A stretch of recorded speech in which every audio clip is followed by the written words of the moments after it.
our viewers are in different parts of the world and may not care about the same news stories that we do. If you don't live in the United States, you probably don't really give a shit about Donald Trump. Unless you live in Mexico.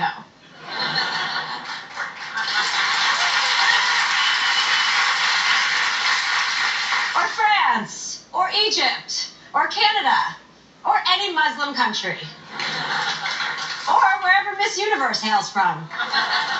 So to those of you who are watching from around the globe, I say bonjour, hola, namaste, salam, and croissant. I know all of that is pretty important, but I was more interested in what was just trending on Twitter this week in London. Brits have been using the hashtag #GoldDiggerAndProud in response to a documentary about women who hunt men solely for cash and gifts, because things are so much different there. Over here, across the pond, we called gold diggers models.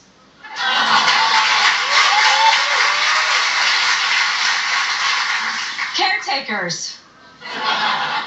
Or whatever the fuck Casper Smart is.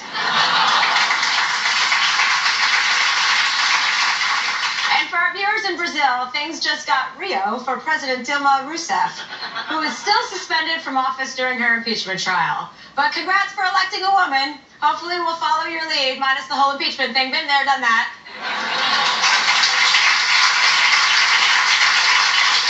And finally, for our viewers in areas plagued by the Zika virus, the World Health Organization suggests women in the affected regions should consider delaying pregnancy until further notice. The World Chelsea Organization recommends that you delay pregnancy forever. That's what's big in the world.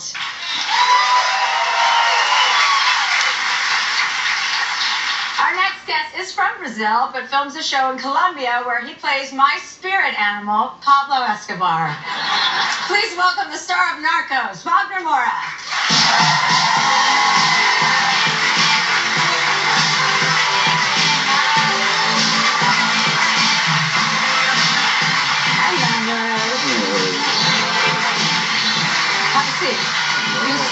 Well, you go that way. You go that way. Hi. Hi, Chelsea. I haven't seen you. I saw you. Last time I saw you was in Vegas, right? Las Vegas, yeah. That was my first time in Vegas. And we were all getting along. Will Arnett was with you, and I was... Will Arnett, I'll translate for you. Will Arnett was there. It was a Netflix panel, so they had different stars of their Netflix shows, and we had met for the first time, and I love your show, Narcos. If you guys watch Narcos. I love you as well. I think you're... And it was great to meet you finally there. And we were on a stage, and you were presenting the whole thing, and you asked me something, and I just didn't understand what you said. So I came closer to you, and you immediately sat on my lap, which was great. Yeah, I mean, it's a great way to meet somebody, and it's also a great way if you don't understand anybody, you just hop on top of them. I didn't realize though that you're from Brazil, so you shoot your show. You shoot your show in Colombia. We shoot in Colombia, the whole thing in Colombia. And for a lot of people who don't know this, you don't speak Spanish in Brazil, you speak Portuguese. We speak Portuguese down there in Brazil, and so I had to learn Spanish in order to play, which was the craziest thing I have ever done in my life. I had to learn a language in order to play a character. But Spanish is kind of close to Portuguese, no? It is, but it's not. It's not. They're both Latin language, like Italian or French, but you can kind of understand. I can understand Spanish. I could understand Spanish speakers when they spoke like really slow. Yeah, I'm trying to learn Spanish too, and it's hard. But it's hard. I mean, it's hard because I just think I don't have a large attention span. Why are you learning Spanish? Because I want to know another language. I think it's a responsible thing to do to know another language as an adult person. It's great. It's great. It's actually really cool. Yeah, well, once I learn, I'll fucking find out, won't I?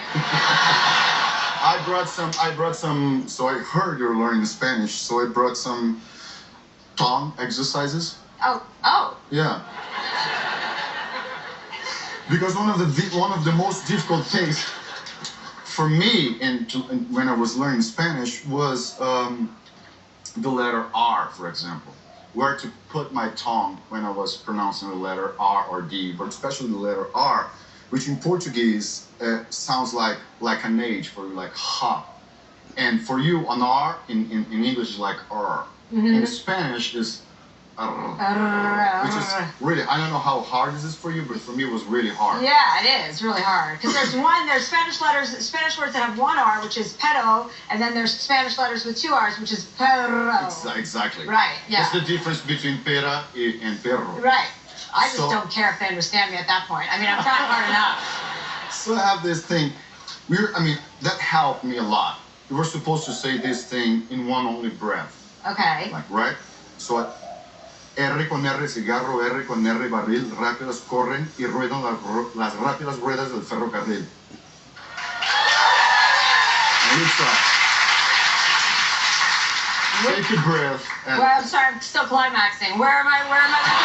R con R cigarro, R con R barril, rápidas corren y ruedan las rápidas. Okay, R con R cigarro, R con R barril. I can't see my rápidas corren y ruedan las rápidas ruedas del ferrocarril. Yeah.